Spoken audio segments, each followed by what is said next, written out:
what we're going to look at now is student maps. Now, for those of you that have used student maps before, some of this may already be familiar. We have people attending this training session of all experience levels in GradeXpert. So if you're very experienced, some of this might be very familiar to you, but you might be able to get some hints and tips that you weren't aware of before. So student maps in GradeXpert are used to centralize all your student assessment data. So any type of test that they're doing, any type of classroom-based assessment, any type of formative or national assessment like NAPLAN or end of semester A to E results or progression points if you're in Victoria, PM reading, Lexile levels, probe testing, PAT testing, all of this kind of information can be entered or imported and then viewed in maps that you can then graph and also look at that information years into the future. And there are quite a few different uses for maps as well. Obviously, you want to use it as a centralized place for your data for the year, so teachers really only have perhaps 1 or 2 maps that they need to go in to see all the student data. You can use them as handover maps at the end of the year, so at the beginning of next year, teachers have all the relevant student data at their fingertips from the end of the previous year so that they are immediately aware of each student's relative strengths and weakness based on their data from last year. So we're using GradeXpert 12 on this example.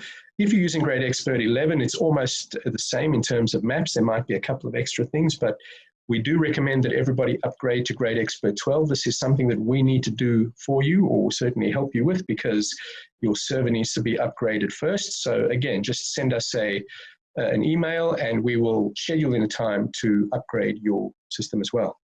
Sorry, my name is Anthony from GradeXpert, for those of you that don't know me, and I'll be conducting all our training sessions. All right, so you should all be able to see the screen up on your monitors or up on your big screen. What we do to access student maps is to start out in your student list, which you get to by clicking the Students and Results button. So while I'm going through the training, you can obviously do the same thing on your computers, but obviously with your own assessments and your own student data. So this is a demonstration database, so all of this information is made up. These aren't actually the student names, but we'll use this as a basis for looking at student data. So what we're going to do is actually create a student map and then show you how we can put specific assessments for specific dates in them, create multi-page maps, look at how you can add staff members to be able to access maps and so on, and go through all these different areas of student maps. So when you have your student class displayed or your student list displayed, as you may know, you can access student maps via the green Student Maps button. And so clicking the Student Maps button will display the list of maps that you have available to you. Now, teachers generally don't have the ability to create maps or change how maps look. They just have the ability to open an existing map that has been created by a GradeXpert administrator and then add data or generate graphs or reports from that map. So usually only GradeXpert administrators, when they click Student Maps, will see these buttons below the list of maps, such as edit the map layout, create a new map, or a new map group, and so on. So what we're going to do is just create a simple map that we're going to put into a new map group. Now, maps are always arranged in groups, similar to many other areas of GradeXpert, and the groups can be opened and closed just by clicking the plus button on any map group. And you can see the map groups are in bold text. So what I'm going to do is I'm going to click New Map Group. And you'll see there's a new row that opens up below the last item. If you press the space bar, you can then edit that map name.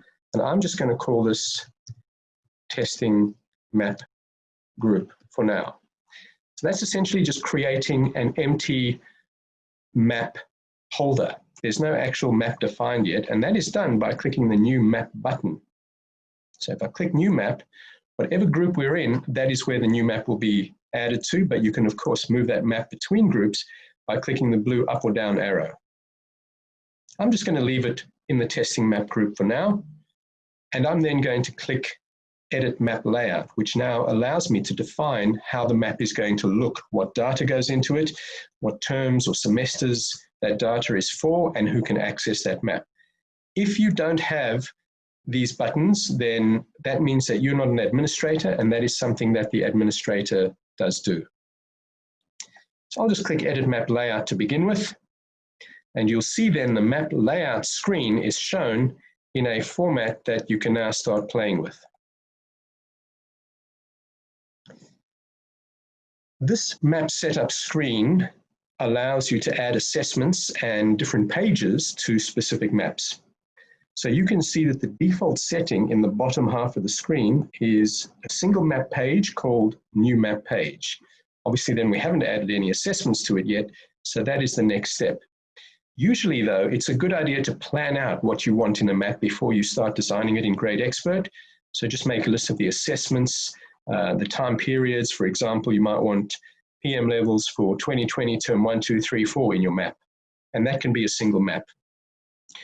So what I'm going to do to show you how we add assessments to maps is just click this button at the bottom of the list that says Add Assessment to Map. And what that will display is the master list of assessments that have been set up in GradeXpert. So I will use, for example, I'll just come down and I'll just tick PAT reading, because this is going to be a PAT reading or a reading map that is using PAT as the assessment. You can select multiple assessments here. I'm just going to choose one for now. And then you can see what is displayed.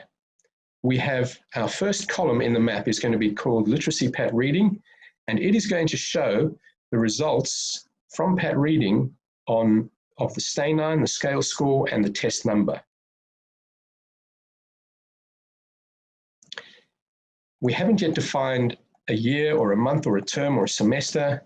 So at this point, we need to say on this row, this is PAT Reading for, I'm just going to use 2018 semester 1.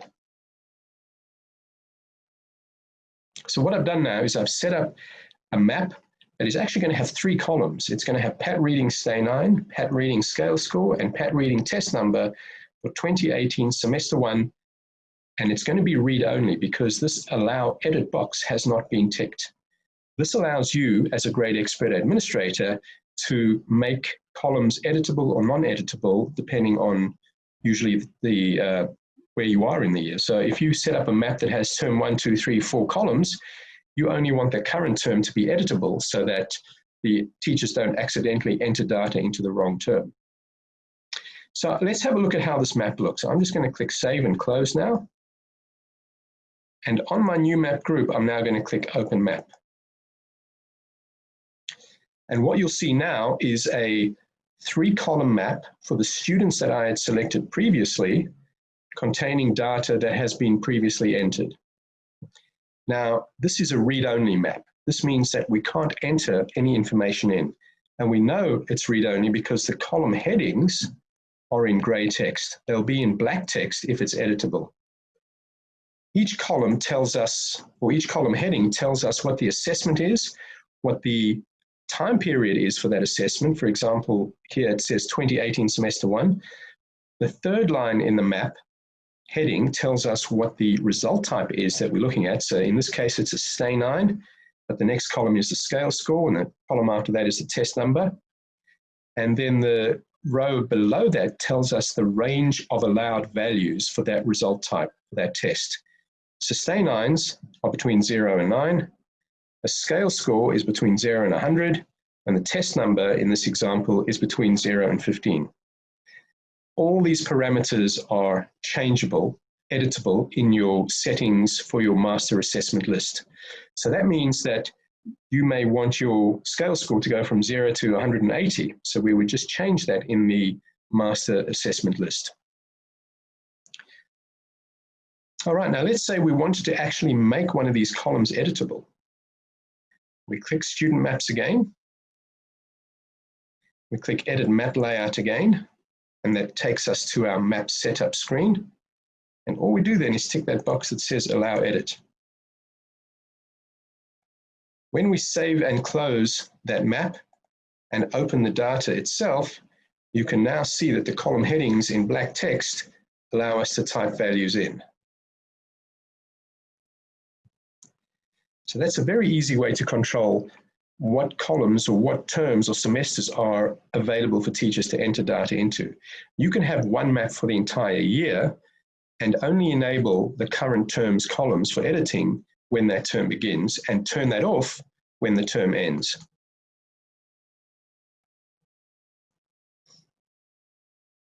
There's a neat little shortcut to get into Edit Map Layout, and that is on the Student Maps button, simply hold down the Shift button and click Student Maps when a map is displayed to take you into the Edit Map Layout. So I'll show you what I mean. I'm holding down the Shift key on the keyboard and clicking Student Maps, and you'll see it go straight into the Edit Map screen instead of me having to click Student Maps, click the map, and then click Edit Map Layout. So it's just an easy little shortcut. Now, let's say, for example, in Pat Reading, we're not really interested in anything other than the stay 9. So these other two columns, the scale score and test number, are not needed. So what I'm going to do here is get rid of them in the map. Keep in mind, maps are only a representation of the data that is saved against each student history. So even though this Pat Reading assessment does have a scale score and in some cases test numbers saved against them, if I remove them from the map, it doesn't actually delete the data. It just deletes the view of that data that's saved in the student history. So that means if you accidentally delete a map layout, none of the data itself is removed. You can quite easily get it back simply by recreating that map layout. So to determine what result type to show, you just click the button in that column and you can choose now which columns you want to show and which columns you don't want to show. And at this point, you can also choose the comments column, which is present by default on every assessment that allows teachers to type a comment into the map against that test result. So let's just click OK for now and click Save and Close. And now you can see our map has changed to just the Stay 9 column plus a comment for Pat Reading 2018 Semester 1. These comments stay with the student's result for the whole time they're on GradeXpert. So you can go back and see what information you put in there weeks, months, years into the future. So let's say, for example, Walter Bernard had a Stay 9 of 5 for Pat Reading Semester 1. I can just click the Edit button and I can just start typing, had difficulty with current level, for example. Anything that would allow you to make it easier to understand the data when you're looking at it. So that's how easy it is to get comments in as well. Now, this map is starting to get fleshed out a bit, but we've got a map called New Map 2 and a map page called New Map Page. That doesn't really mean anything, so we can rename those quite easily. I'm again going to go into Student Maps by clicking the Shift button, or holding the Shift button down and clicking Student Maps. And what I want to do now is I want to rename the map. So I can just rename it here. I'll call it Reading and Spelling, for example, 2018. That's how easy it is to rename the map, but I can then also rename the map page by clicking on that page row, pressing the spacebar to take it into edit mode and just deleting the text there, and I'll just type reading. So all you need to do is press the spacebar in a heading row, and that allows you to adjust that page name in the map. I'll show you what that looks like now by clicking Save and Close and reopening the map. And what you'll see now is the tab name or the page name has changed from New Map Page to Reading, and the map name itself says Reading and Spelling 2018, which is what I'm expecting to see. Let's say though, I want to see 2017 Semester 1 data as well on the same map. Well, that's very easy to put in. Again, we're going to our Edit Map Layout, so I'm just going to hold down the Shift button and click Student Maps. And all I'm going to do is I'm going to put in Pat Reading again, but change it to 2017 Semester 1 and make it read only. And there's a couple of ways to do that. The obvious way is to click Add Assessments to Map, tick Pat Reading, Click OK. And you can see it's added in this row here. What you can do as well, I'll just remove that row. What you can do is you can duplicate any row in a map or any page, including all its content. You can duplicate a page by right-clicking on the page name and saying duplicate this page. Or you can right-click on an assessment and say duplicate this row. And you can see there's an exact copy of it. And then all you need to do is change the year and the semester and the editable value to what you want to show. So I'm actually going to take comments out from 2017. So all we have is stay 9 from 2017, stay 9 from 2018, and comments from 2018. And when we save and open up the map, now you can see PET reading last, or the result from a year ago, compared to the result from this year in 2018, along with a comment. Color coding this data is something that we can help you with as well. We strongly recommend getting all your data or as much of your data color coded. It makes it far easier for staff to decode a large number of assessment results or large maps, because then the colors jump out a lot more than just the values that you're looking at. Let's go back into the student map layout. I'll click Edit Map Layout. So we've got a map in here that says reading for PAT reading, 2017 semester 1 and 2018 semester 1.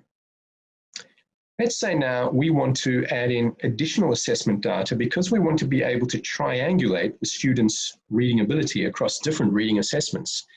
So what I'm going to do now is I'm going to add in the English reading and viewing from 2018 semester 1, which is contained on student reports. So in this instance, GradeXpert has been used to generate reports for students, but even if you haven't used it, you can import that data from an external source. So as before, I'm going to click the button that says Add Assessments to Map. It's going to collapse the assessments under their own headings and come down to Victorian curriculum. Now, your Australian or Victorian curriculum subjects may be named slightly different to what you see on the screen here. I'm just going to take, where's English and Maths? I'm going to take English reading and viewing, in fact, and writing and speaking and listening. So I'm now choosing 3 assessments to add to the map. And you can see they're showing up here with a progression point. If you are not a Victorian school, that'll probably be something like a letter score or an ATE result.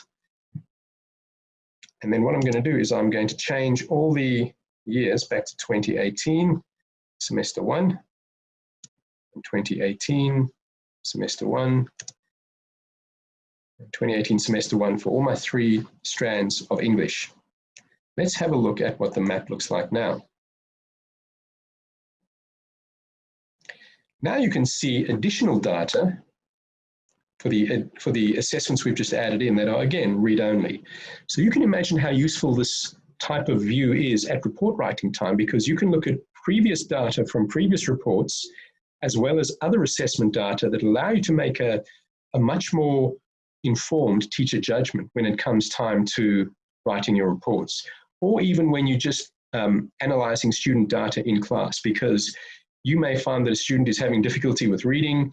It may have just been, say, a bad day. So PAT reading, their test was poor, but all the other reading assessments they have, their results are very high. This data, however, is telling us a story. It's telling us that this student, Russell, is well below where we were expecting him to be at that time in his school career. You can see the data is coming up red.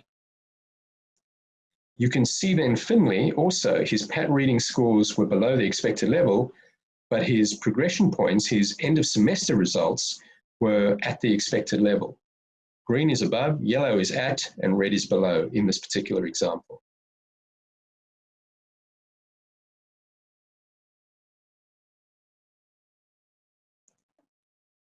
I'm just going to go back into the student map settings, because I want to add even more assessments. I want to put spelling assessments in here. So I'm going to add assessments to the map. And I'm going to add in SA spelling, South Australian spelling test. Of course, you could add in any assessment you like. These are just the ones we're using for an example. And the South Australian spelling, again, I'm going to use 2018 data, but you can make this 2020 term 4 so that you can enter data. But let's just make it, for the sake of consistency, 2018 semester 1.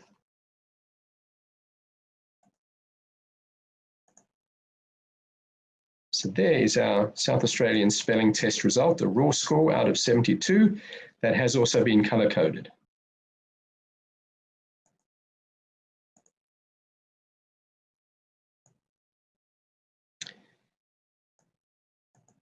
All right, so we now can see 1, 2, 3, 4, 5, 6, 7 different columns. That is 1, 2, 3, 4, 5 different assessments on one screen. And you can imagine also that as you start to add more and more assessments, you start to get further and further across the page. It just makes it more difficult to navigate your map. So we can split this up into multiple pages very easily. We recommend this because it's much easier to navigate around.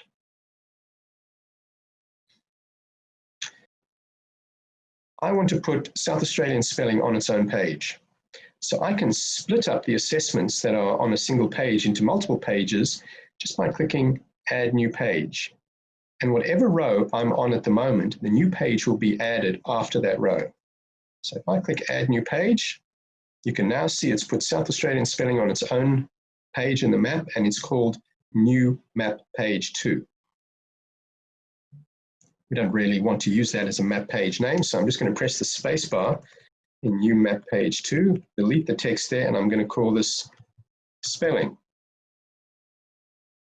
So now you can see we've got a map with 2 tabs or 2 pages, one called Reading, with Pat reading and our end of semester reading results, and another tab called Spelling that just has South Australian spelling from 2018 semester 1.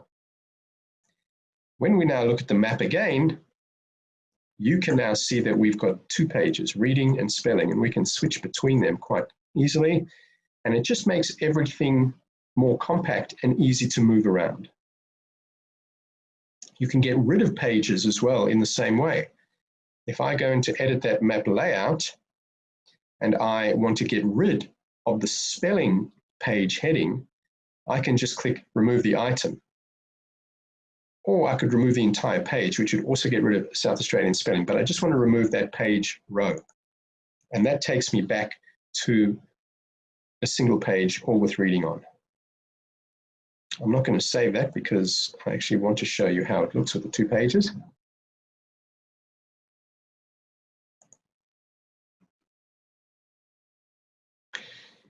It's really up to you to decide what is most useful at your school in terms of what you're putting on different pages in maps.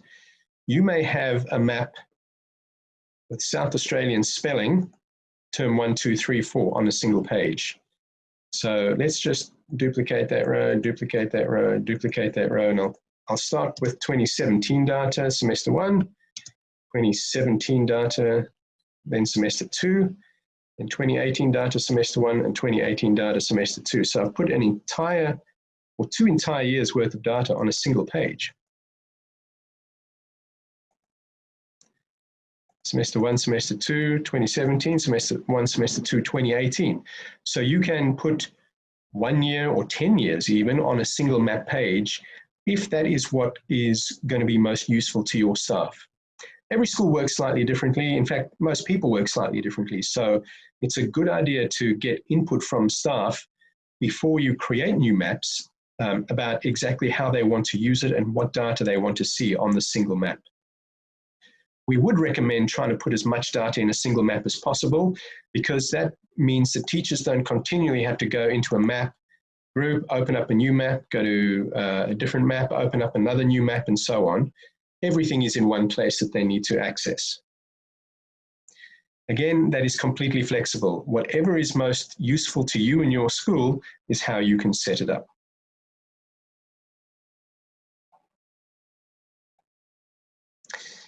All right, There are a couple of other little bits and pieces that I'd like to show you. Again, if anyone has any questions, you can just put them, just type them into the chat message. Haven't had any yet, but that's all good. You can obviously also email us after the session and let us know if you've got any questions for that. All right, let's go back into the edit map layout because there are a couple of really useful shortcuts and also tips that I'm going to point out to you now. So the way to make a map available to other staff members, actually a question's just come up, how do you import your data you've collected like moderated writing levels? That's actually done through the import module of GradeXpert. We can help you with that. We can check the file formats and make sure they'll work. You can even copy and paste data from an Excel spreadsheet into a map, but that means that your Excel spreadsheet must have the same students in the same order so that when you paste them into the map, the right data is put in. So for the importing, we can help you with that, of course, and make sure that the data is in the correct format.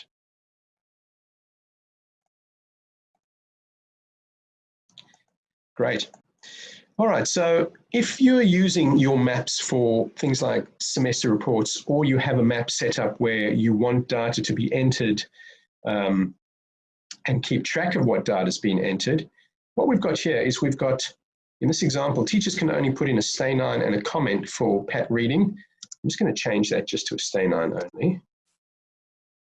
And I'm also going to allow them to type in a 2018 Term 1 and 2 South Australian spelling test.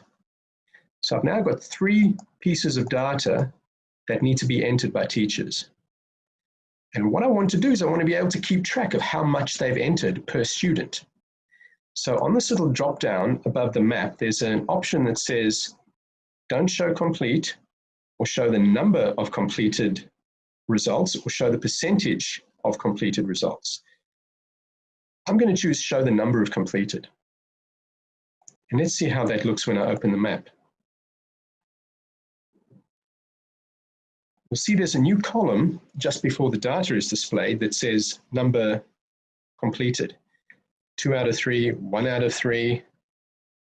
In fact, there's no data that's been completed. We're expecting to have a Pat reading stay 9, which is in there for the student.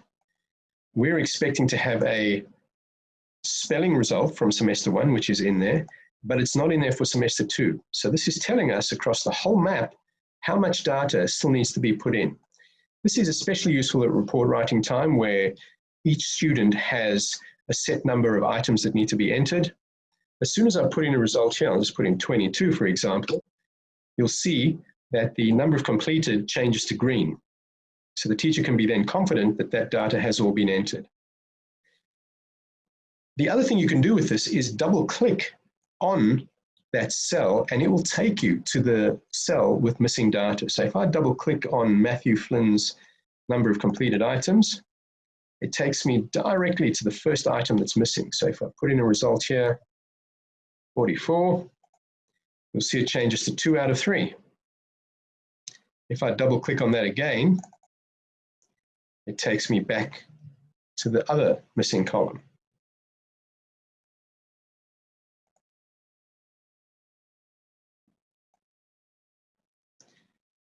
I could also, if I have a different number of items, I could say show the percentage completed. So instead of showing me the number of items completed, it'll show me the percentage complete, 100%, 67, 33, and so on. So that little option really makes it easy for you to see how far you've gone, for example, with your report writing, which students are still missing data, and what data is actually missing.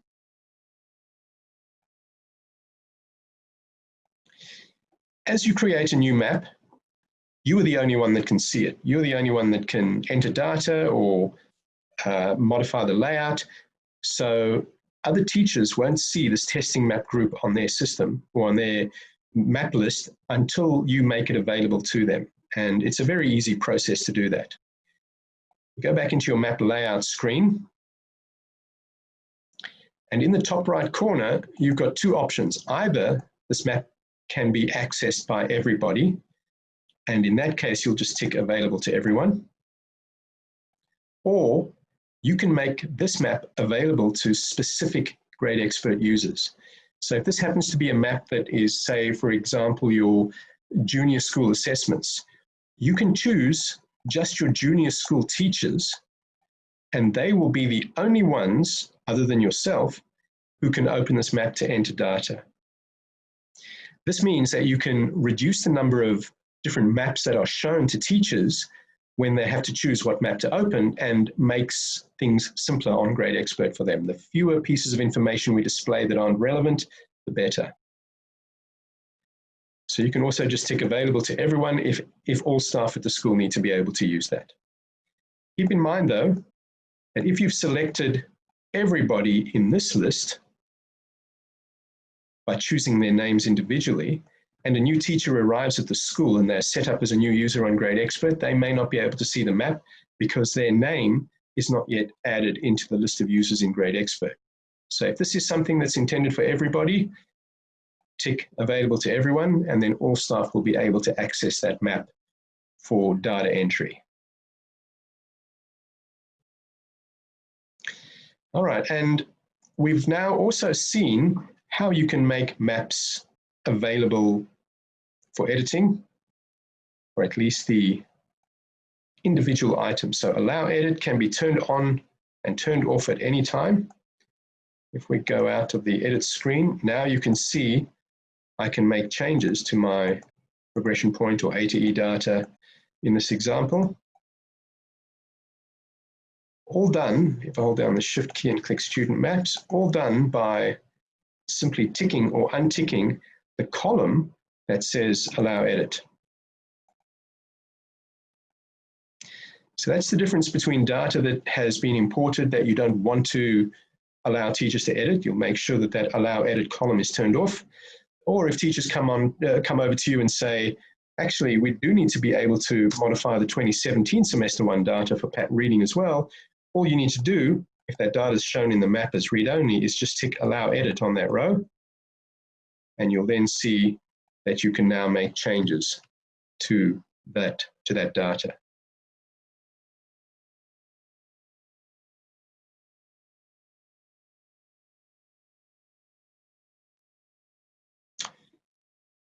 Okay, one of the most useful features of GradeXpert's maps is to be able to automatically show growth between a test done, say, last year this time and a test done now. Adding growth into a map requires the previous two columns to be the previous two tests. So this is a good example. We've got literacy, PAT reading, 2017 semester one and 2018 semester one, and all we're showing is the Stay 9 result, which is perfect because we have column 1, column 2, and then we want to add in growth. Adding in growth is very easy. You simply add a new row that says show the growth. And that's done by clicking on this little drop-down arrow on the right-hand side of the Add Assessments to Map button. So if I click that little button, whatever row I am in the map, below that will be added what I choose here. So I'm going to choose the second option that says Add Growth. And you'll see a new line gets inserted, and it has a description of student growth between the previous two assessments in map. I'm going to remove that item, and I'll do it once more. Just make sure that where you're going to be adding the growth column, you have highlighted the column before it, because it will be added after the highlighted column. So I'm just going to click this button that previously said Add Assessments, excuse me, and I'm going to choose Add Growth. When we save and close and display the map, look what happens now.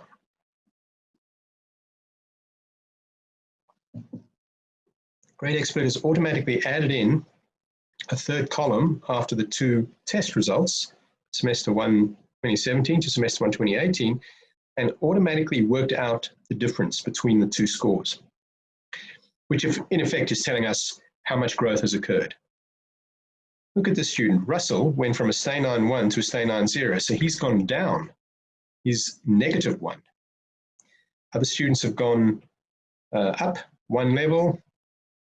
Other students have gone up 4 levels, or 4 Stay 9 levels. So Rick was in Stay 9 1 for 2017 semester 1, up to 5 in semester 1 2018, which means he has a high growth.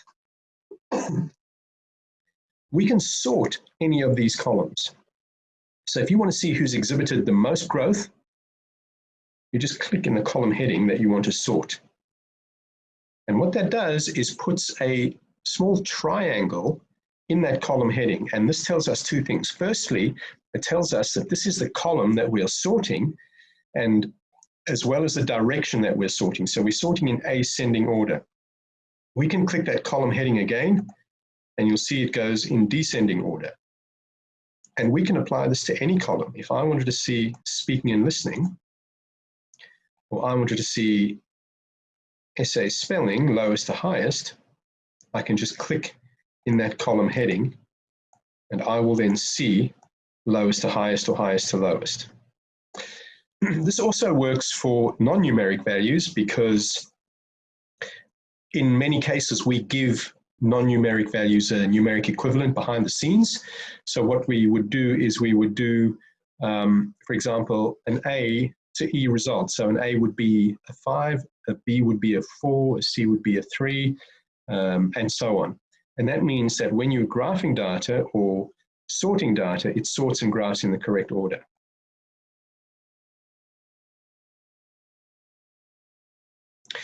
All right, so we're going to look at a little bit of the graphing ability of the student maps.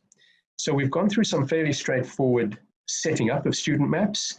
Hopefully you've been able to follow it, but if not, as I mentioned before, we're happy to provide additional training. We do actually have other training videos on student maps that you'd be able to watch and get a bit more information on.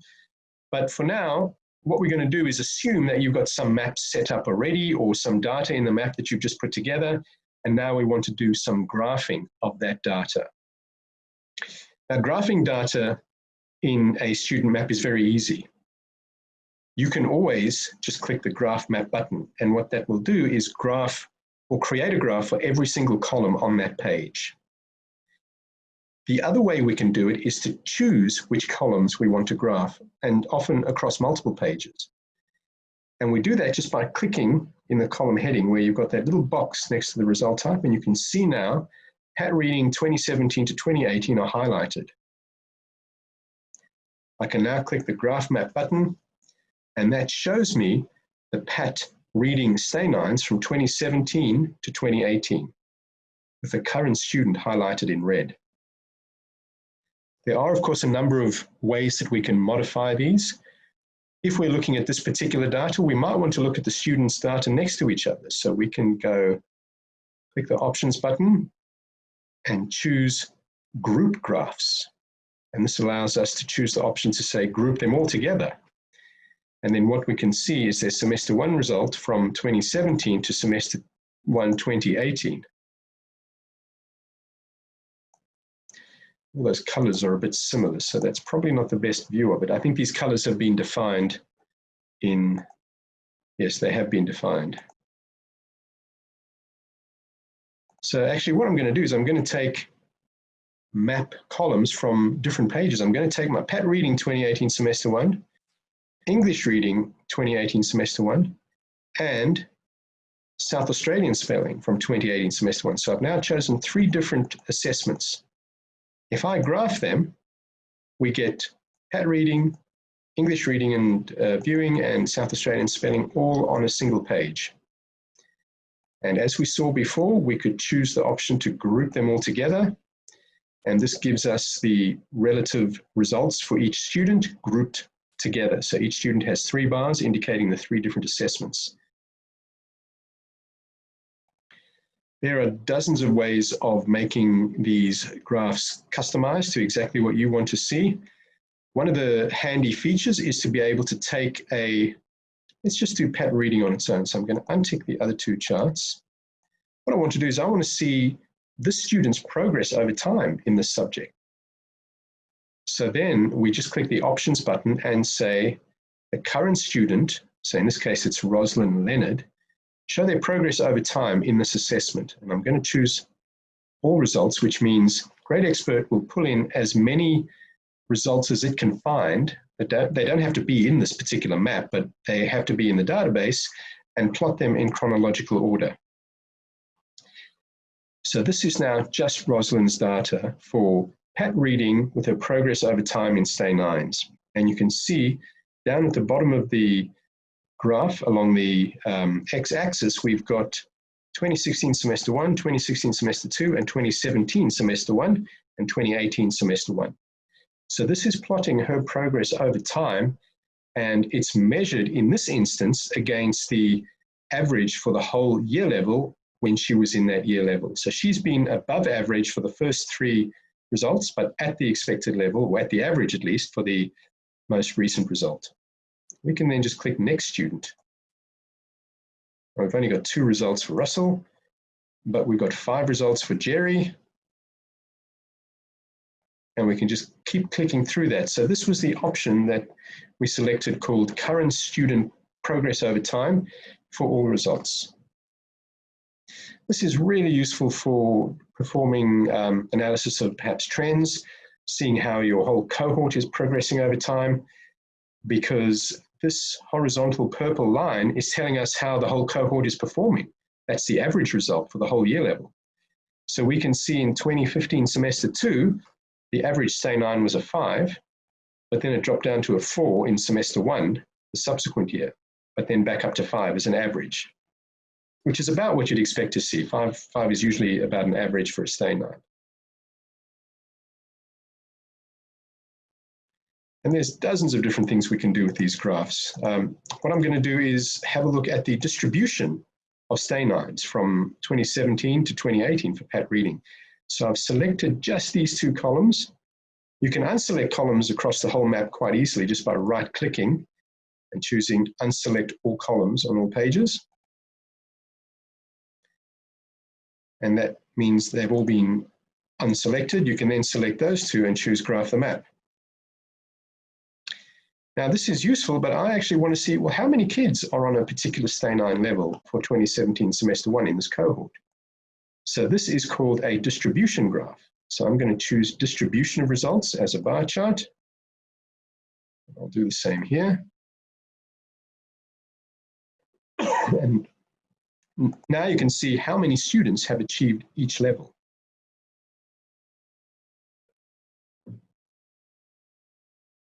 So this is telling us for 2018 semester 1, 4 students achieved a stay 9 of 7. Now, you can find out quite easily who those students are just by clicking on the bar. There we go. Those are the 4 students, Christy, Gordon, Mia, and Matilda. And you want to compare that against the 1 student that achieved a stay 9 of 7 from the year before. Well, Mitchell was the one who achieved that level in the year before. So this distribution really shows you the breakdown or the grouping of results per result level. This red dot is telling us where the current student sits. So Rosalind in 2017 was a stay 9 of 6 and then a stay 9 of 5 in the following year. Go to the next student and you can see that Russell had a stay 9 of 1 and then a stay 9 of, well, probably hasn't any data put in for the next year. And as we move through the students, you can see that the red dot changes to match what the student's stay 9 levels were. We can get rid of that quite easily just by unticking highlight the student, and then that disappears.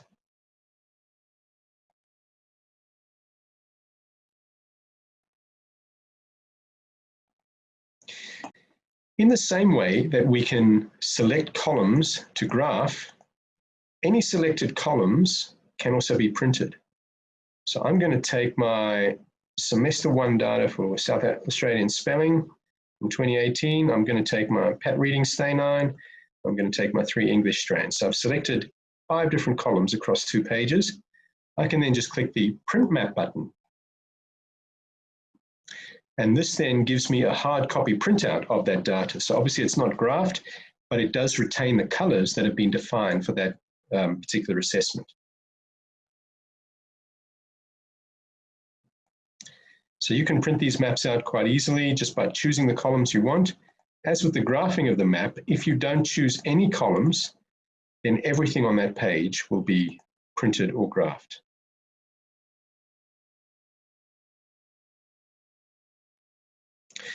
Now, just to touch on this growth column again, in Stay 9, you can graph growth quite easily just by selecting the growth column and choosing Graph Map. So this is now telling us which students have had the least to the most growth, and it's almost irrelevant what their scores were because we're just looking at growth in this instance. Of course, we can always go back and see the actual scores, but this is telling us that, the first 6 students in this cohort have gone backwards. They've gone down a level between the years. The next 4 or 5 students have stayed at the same level they were in the prior year. A number of students have gone up a level, 2 students have gone up 2 levels, and 1 student has gone up 4 levels, which is Rick. So you can graph growth. In fact, you can graph growth alongside actual results as well. So that's the semester 1 result, semester 2 result, and the growth.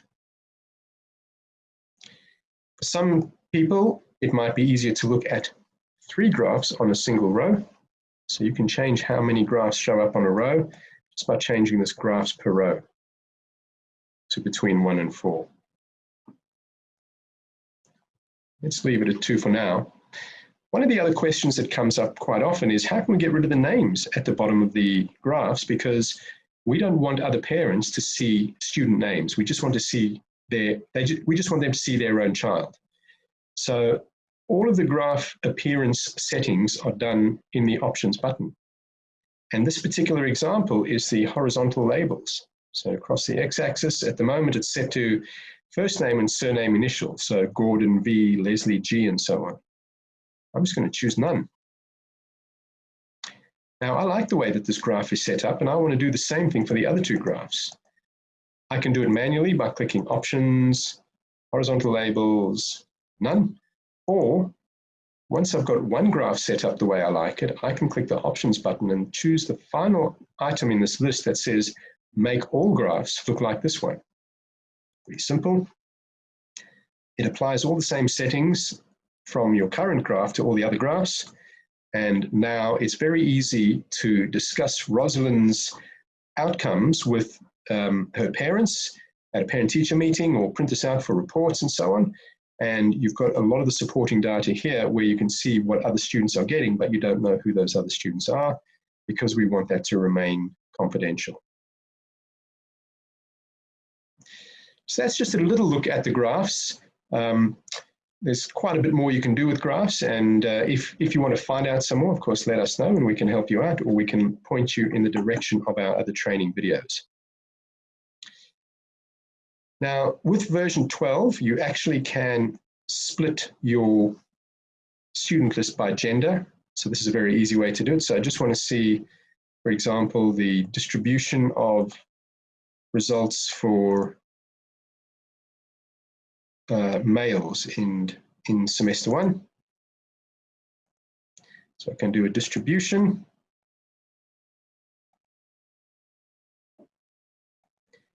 Or I could say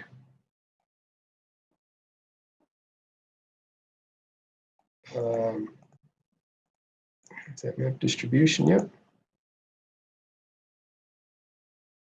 We said we'll go after the defaults.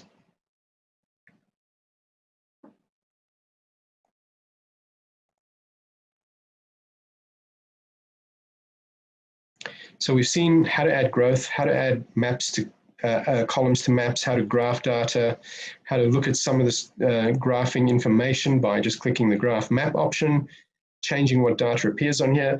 We can actually also have the expected achievement levels showing up on your graphs so that you can see how your students are performing, not just against the average results for their cohort, but against the expected achievement level for their cohort for that time of year.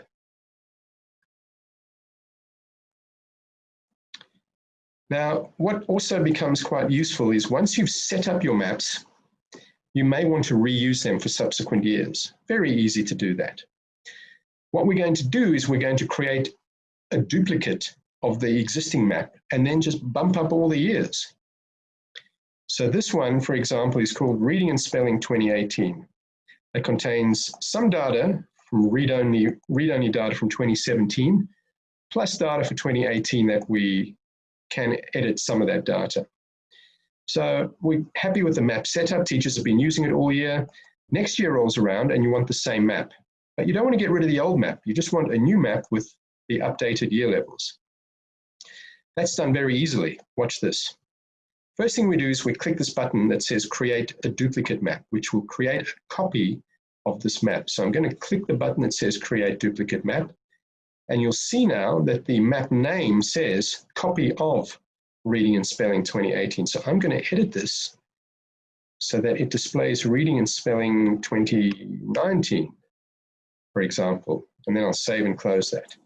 And there you can see my second map for 2019 has been created in the same group. Internet is playing up. Oops.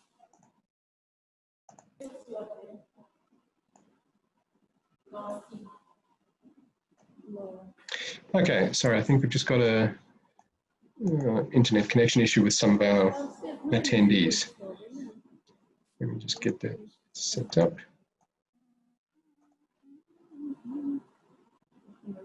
Now, the easy way to bump up your year levels, because 2019.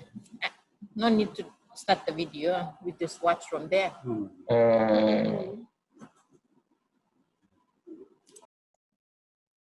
Sorry, I think you've unmuted there.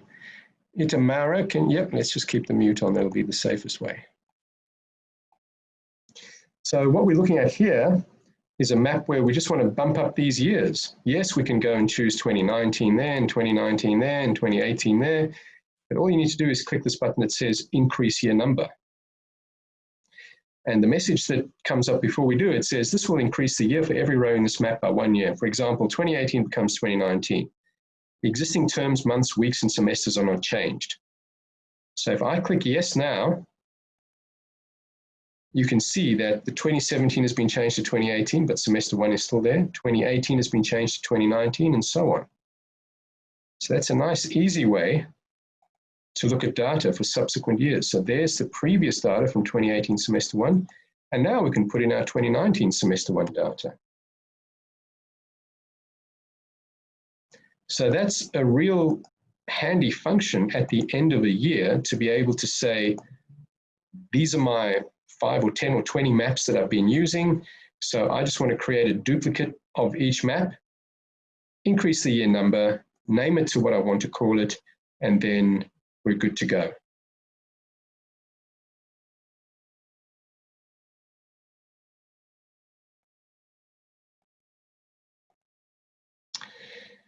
Okay, so look, that's almost our hour up. I'd just like to know if anyone has any questions, and if you do, just pop them into the chat screen, because you may be thinking of a question to ask that other people are thinking as well, but just haven't asked yet. There is a lot more to the student maps when you dig deeper into it. We don't want to overdo it because this is really more of a kind of beginner intermediate training session, but the maps basically work the same way through the different versions. That hasn't really changed. A couple of extra features. One of the more useful features is to be able to go to a full screen layout. So if you've got a small screen and you can only see perhaps 3 or 4 students on a screen, you can click this button up here in the top right corner of the map that says toggle full screen. And by clicking that, you'll see a lot more students on one screen. It basically moves all the other information out of the way.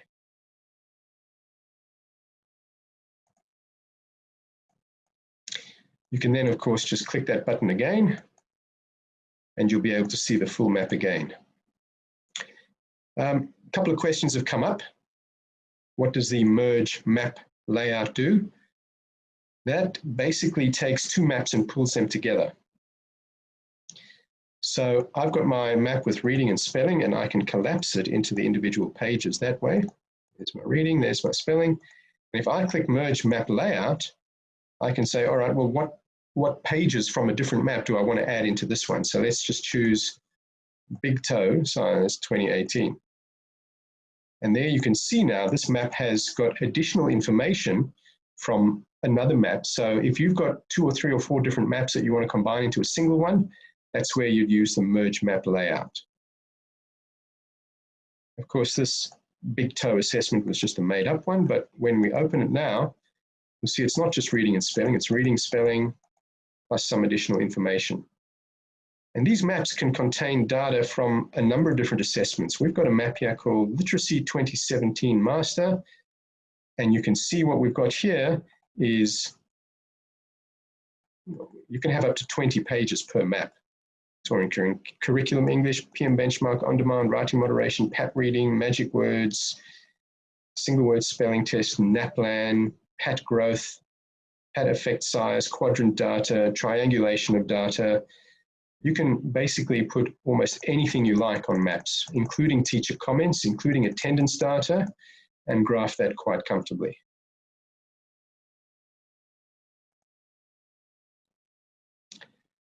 There was a question that came up when we sent out the recording, can we have the graphing as a separate option? Yes, we'll do that. And then you'll be able to choose which one you want to look at. We'll send out a complete recording as well as just the graphing only. So enjoy the rest of the day, everybody, and see you next time.